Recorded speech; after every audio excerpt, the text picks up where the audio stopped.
Alhamdulillah. Alhamdulillahirabbil alamin.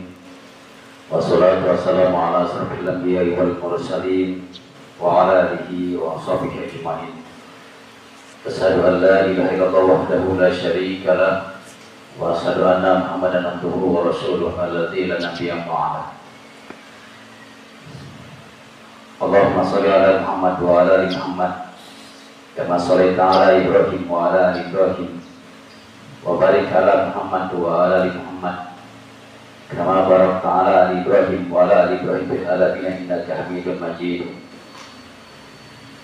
Ya ayyuhal jamaah Jumat, ittaqullaha haqqa tuqatih wa la tamutunna illa wa antum muslimun. A'udzu billahi minasyaitonir rajim. Bismillahirrahmanirrahim. Fadzakir in nafa'atiz zikra sayadzakkaru man yakhsha. Al-ayat Sadaqallahu alazim. Alhamdulillah, bersyukur kita kepada Allah Subhanahu wa taala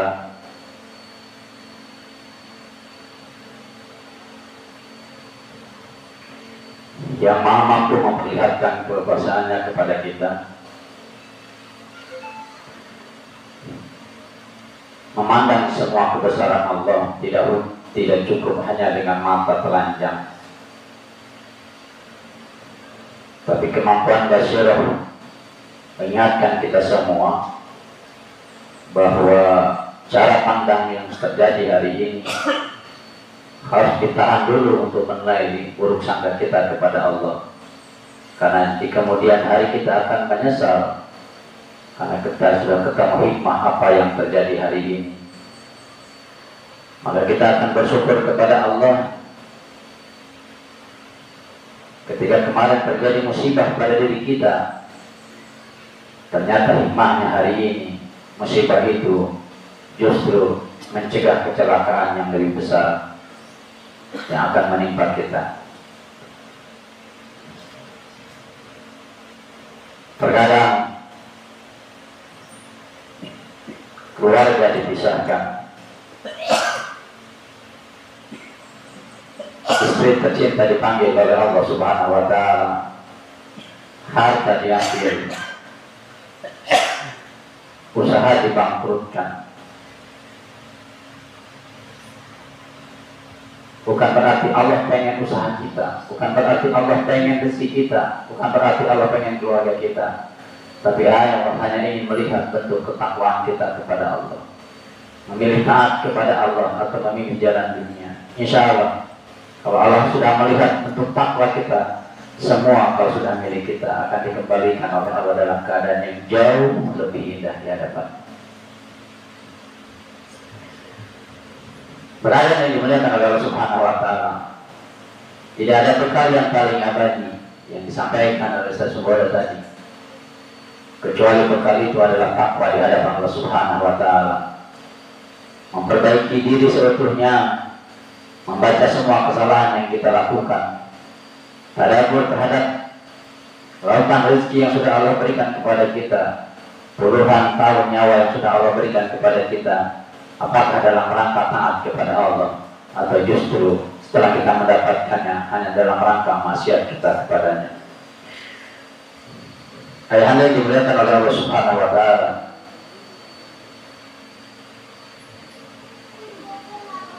sebagai catatan hikmah nasihat kita pada Jumat yang sangat berbahagia ini, Allah Subhanahu wa taala telah berfirman di dalam surat Al-A'raf ayat yang ke-9, maka berilah peringatan, karena sesungguhnya peringatan itu sesuatu yang bermanfaat bagi kita semua.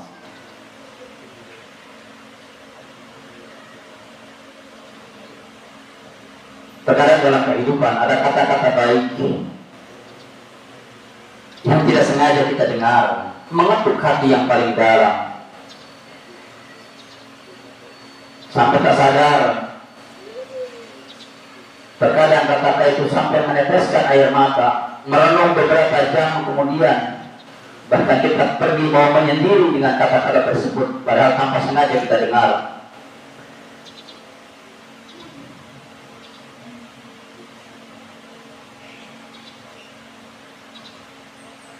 Nah, untuk lebih dari itu,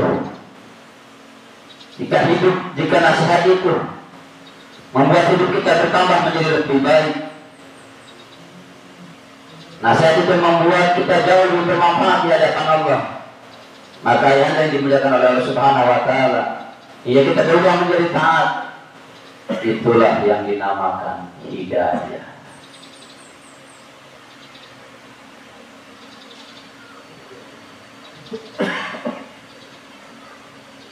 Tidak akan seseorang masuk ke dalam rumah tanpa pintu itu terbuka. Tidak akan seseorang itu masuk ke dalam rumah yang ada pagarnya tanpa pagar itu terbuka.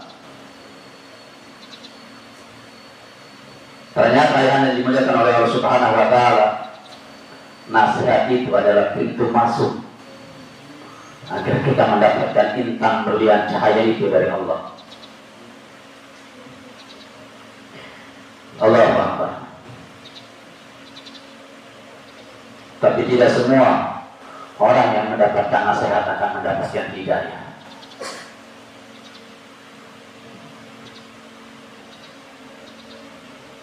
Kata-kata dari kata salafus salih, unzur maqala wala tanzur maqala.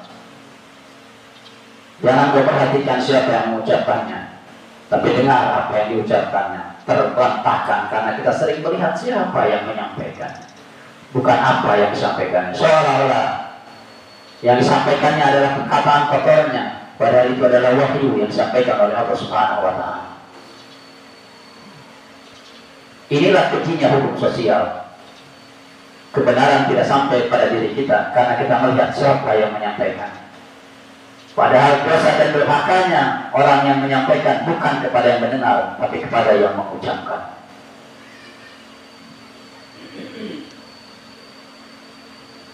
Kabura maqtan indallahi an taqulu ma la taf'alun.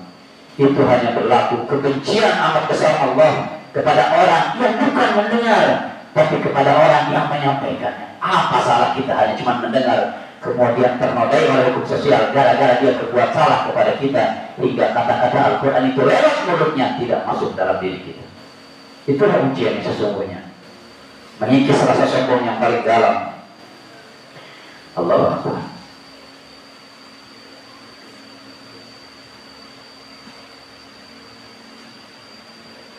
Karena nasihat adalah pintu awal masuk dalam diri kita untuk mendapatkan hidayah. Kenapa tidak semua orang mampu mendapatkan hidayah lewat nasihat? Karena hidayah tidak bisa dijaminkan oleh seseorang yang memberikan nasihat. Hidayah hanya didapatkan ketika Allah yang memberikan. Anda yang berperan untuk memberikan hidayah kepada manusia, keberadaan 6 tahun DHM hanya akan jadi dosa, karena berdiri 6 tahun DHM tidak banyak yang mendapatkan hijrah di jalan ini. Tapi untung Allah Subhanahu wa Ta'ala berfirman kepada kita semua, kewajiban kita hanya menyampaikan, bukan memberikan hidayah. Selesailah tanggung jawab kami di akhirat. Keberadaan DHM ada dan tidak ada jamaah, banyak yang berubah atau tidak berubah di setiap tahun muslimnya, di setiap tahun keislamannya. Kami tidak dituntut, karena kami tidak dituntut memberikan hidayah, tapi kami dituntut untuk menyampaikan nasihat itu sebagai pintu gerbang seseorang mendapatkan hidayah dari Allah Subhanahu wa Ta'ala. Kita kenal sosok yang luar biasa Umar bin Khattab. Dia mendengarkan ayat Al-Quran surat Al-Taha, bergetar hatinya. Diam-diam dia rasakan kalam itu. Orang yang paling kuat, orang yang paling hebat, orang yang berencana membunuh Nabi Muhammad sallallahu alaihi wasallam. Tapi ketika dia mendengarkan kata-kata nasihat itu, dia renungi hikmah itu.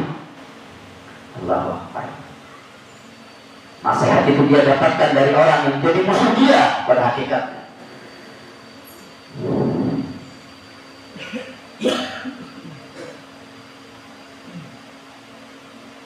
Tidak cukup nasihat itu datang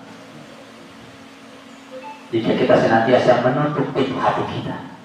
Maka syarat agar terbuka nasihat pada diri kita, buka pintu hati itu ayahanda yang dimuliakan oleh Allah Subhanahu wa Ta'ala. Apa salahnya para alim ulama menyampaikan risalah dakwah tentang kebenaran, tentang tauhid, tentang ibadah, tentang halal dan haram? Toh itu bukan ucapan dia. Itu hanya firman Allah yang bukan untuk mengekang manusia, yang bukan untuk menindas manusia, yang bukan untuk menghukum manusia, bahkan bukan untuk menyengsarakan manusia. Tapi Allah sadar, tanpa itu semua manusia akan terjerembab kepada salah dan hina. Justru Allah mau memerdekakan kita sebagai seorang hamba di hadapannya. Allah Subhanahu wa Ta'ala berfirman dalam Al-Quran, "Wa may yahdillah," barang siapa yang diberi petunjuk oleh Allah, maka dia akan mendapatkan petunjuk. Dan barang siapa yang disesatkannya, maka engkau tidak akan mendapatkan sepotong hidayah pun dari Allah Subhanahu wa Ta'ala, dan tidak akan mendapatkan pertolongan.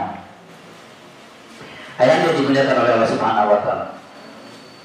Sebab apa seseorang tidak mendapatkan hidayah? Sebab karena dia tidak mau mendengarkan nasihat. Sebab apa seseorang tidak mau mendengarkan nasihat? Karena tidak membuka pintu hatinya. Sebab apa seseorang tidak membuka pintu hatinya untuk nasihat agama? Karena di dalam hatinya ada kesombongan.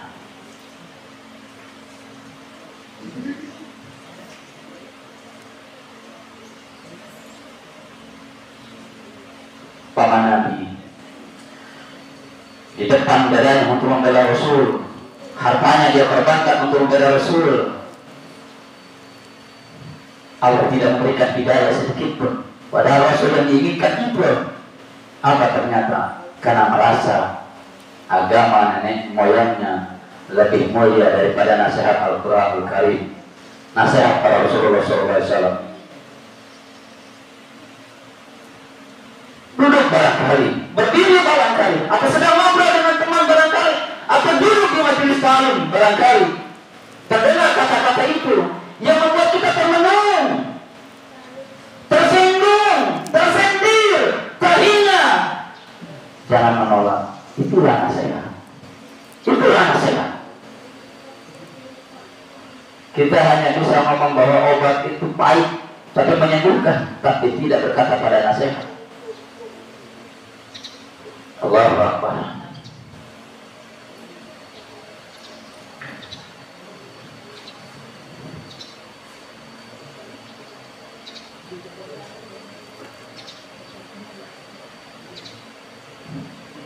Malah kita sebaliknya.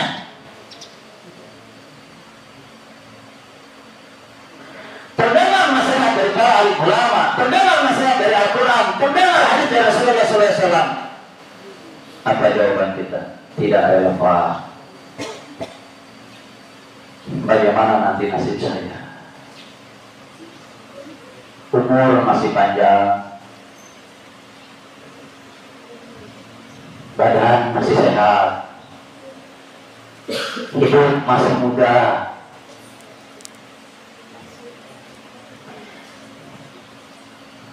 Allahu Akbar.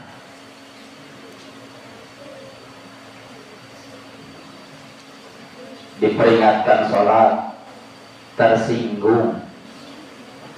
Diperingatkan sholat berjamaah ke masjid, tersinggung. Diajak ngaji baca Quran, tersinggung. Diajak pada jalan yang benar, tersinggung. Diajak mana yang haram, mana yang halal, tersinggung. Bagaimana hidayah Allah mau masuk? Jika nasihat aja kita dianggap sebagai caci maki, bagaimana hidayah mau masuk? Nasihat agama dijadikan penghalang. Bagaimana kita mau mendapat nasihat? Bagaimana kita mau mendapat hidayah? Nasihat dianggap racun dalam kehidupan. Littaqina ma'aba.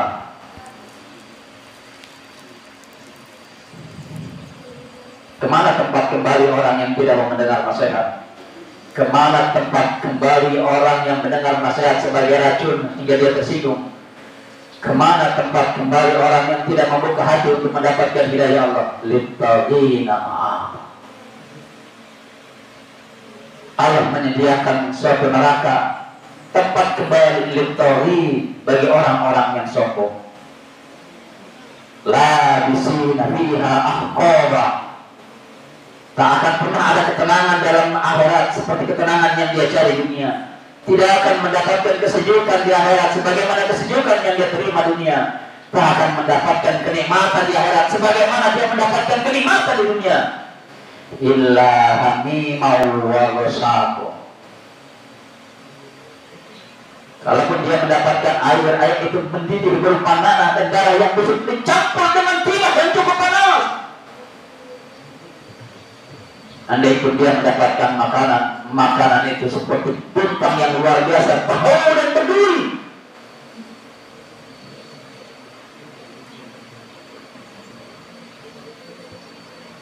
La bisina fiha ahqaba, kata Allah, engkau kembali kepada tempat yang setimpal di hadapan Allah. Ayat ini diberikan oleh Allah. Apa salahnya membuka nasihat? Apa salahnya membuka hati agar nasihat itu datang? An-nurus samawati wal ardh. Cahaya Allah itu mampu menembus langit, mampu menembus bumi, mampu menembus jantung, sampai mampu menembus hati agar hidayah itu masuk. Tapi mohon maaf, kenapa cahaya Allah itu tidak masuk ke dalam diri kita, sementara cahaya mampu menembus langit, ruang, laut dan sebagainya? Karena di dalam diri kita masih banyak sampah. Apa sampah itu? Sampah dunia. Bukan tidak boleh mencari dunia, tapi mencintai Allah menjadi nomor 2, sementara cintanya kepada dunia menjadi nomor 1. Barakallahu li wa lakum fil Qur'anil azim wa nafa'ani wa iyyakum fihi bil ayati wa dzikril hakim. Aqulu qawli hadza wa astaghfir innahu huwal ghafurur rahim.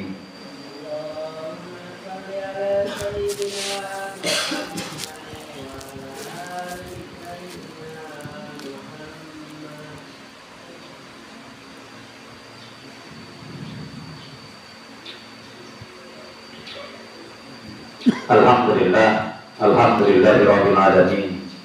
Wassalatu wassalamu ala asyrafil anbiya'i wal mursalin wa ala alihi wa sahbihi ajmain. Asyhadu an la ilaha illallah wahdahu la syarika lah wa asyhadu anna Muhammadan abduhu wa rasuluhu alladzi la nabiyya ba'da. Allahumma shalli ala Muhammad wa ala ali Muhammad kama shallaita ala Ibrahim wa ala ali Ibrahim wa barik ala Muhammad wa ala ali Muhammad kama barakta ala ali Ibrahim wa ala ali Ibrahim fil alamin innaka Hamidum Majid. Fala jamaah Jumat ittaqullaha haqqa tuqatih wa la tamutunna illa wa antum muslimun. Ayat yang dimuliakan oleh Allah Subhanahu wa taala. Kalau khutbah yang kedua ini pertimbangannya ingin mengambil kesimpulan.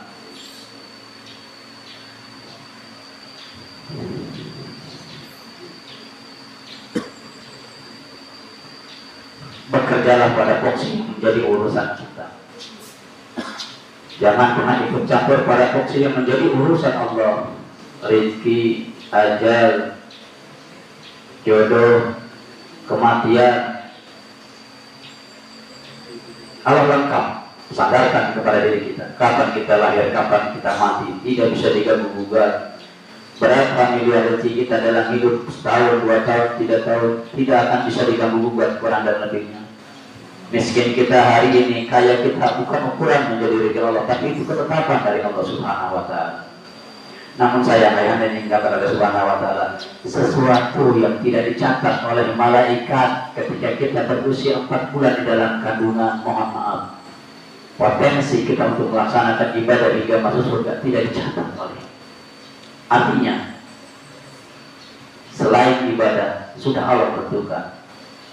Yang tidak Allah tentukan dalam diri kita ibadah, maka tugas kita wa ma khalaqtul jinna wal insa illa liya'budun. Kenapa tugas penciptaan manusia untuk ibadah? Karena semua hal sudah dicatat oleh Allah, bagiannya, kadarnya, takarnya, ketentuannya, kecuali ibadah yang belum ditentukan oleh Allah Subhanahu wa taala. Maka tugas kita, ketika kita yakin semua rezeki sudah ditetapkan oleh Allah Subhanahu wa taala, penuhilah hak kita untuk melaksanakan ibadah. Inna sholati wa nusuki wa mahyaya wa mamati lillahi rabbil alamin. Artinya, kita yakin bahwa rezeki kita tidak akan tertukar, kita yakin rezeki kita tidak akan berkurang, kita yakin rezeki kita tidak akan bertambah.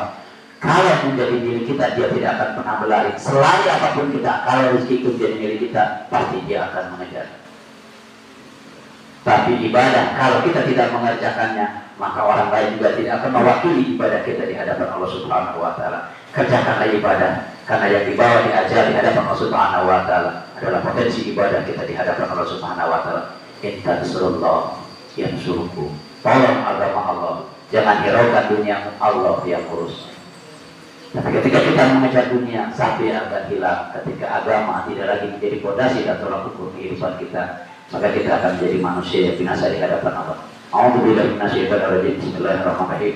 Alhamdulillahirabbil alamin. Wassalatu wassalamu ala asrofil anbiya'i wal mursalin wa ala alihi wa sahbihi ajmain. Allahumma shalli ala Muhammad wa ala alihi wa sahbihi ajmain.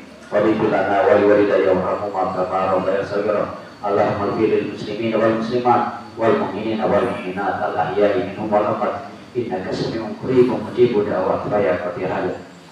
Allahumma arinal haqqa haqqa warzuqna ittiba'ah wa arinal batila batila warzuqna ijtinabah. Rabbana atina fid dunya hasanah wa fil akhirati hasanah wa qina adzabannar. Subhana rabbika rabbil izzati amma yasifun wa salamun alal mursalin walhamdulillahi rabbil alamin. Ibadallah, innallaha ya'muru bil 'adli wal ihsan wa ita'i dzil qurba wa yanha 'anil fahsya'i wal munkari wal baghi ya'idukum la'allakum tadhakkarun wa la dzikrullahi akbar. Aqimis shalah.